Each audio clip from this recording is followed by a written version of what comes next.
Start.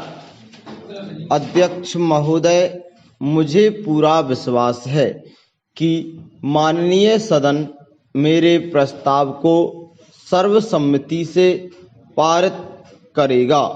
मुझे आशा ही नहीं बल्कि पूरा विश्वास है कि माननीय सदस्य अपने दल की राजनीति से ऊपर उठकर खुले दिल और दिमाग से इस प्रस्ताव पर चलने वाली बहस में भाग लेंगे।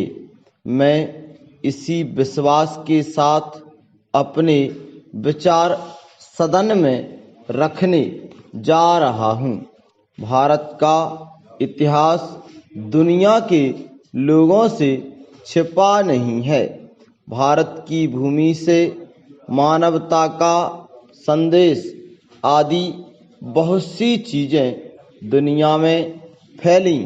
एक समय था जब हमारी सभ्यता और हमारी शिक्षा की बातें पूरे संसार में हुआ करती थीं।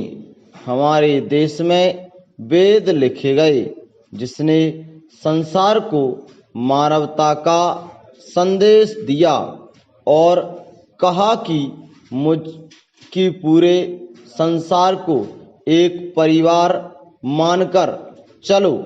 अभी हमारे माननीय सदस्य ने बताया और मैंने अभी देखा है कि सदन के भवन में भी ये बातें लिखी हुई हैं।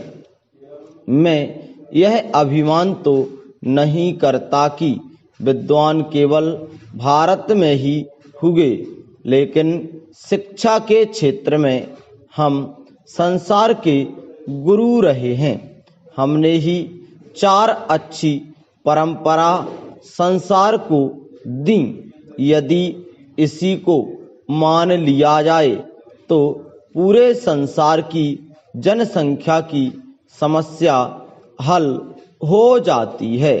लेकिन दुर्भाग्य से वह भारतवर्ष जिसकी शिक्षा ने पूरे संसार को प्रभावित किया, वही जाति की बुराई का शिकार हो गया।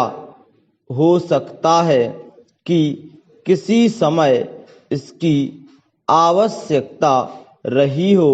मैं उस विषय पर आज यहाँ कुछ नहीं कहना चाहता, लेकिन निश्चित रूप से जिस समय हमने यह निश्चय कर दिया कि हरिजन भाइयों को शिक्षा ग्रहण करने का अधिकार नहीं है, वेद पढ़ने का अधिकार नहीं है, उसी समय से हमारा पतन आरंभ होता है। हमारा पतन यहाँ तक हुआ कि हमने गुलामी की एक लंबी यात्रा की।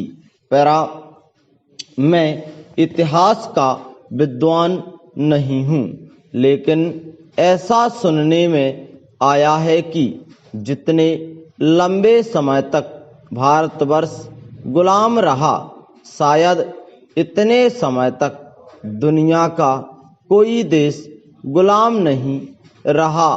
थोड़े से अंग्रेजों ने ही हमें गुलाम बना दिया था, लेकिन उस अंधेरे में एक उजाला आया।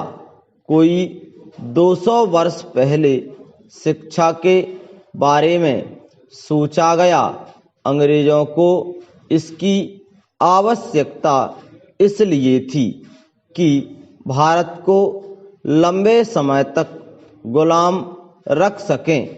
उन्होंने एक ऐसी शिक्षा प्रणाली चलाई जिससे कि उनको सस्ते क्लर्क और सरकारी नौकर मिल सकें।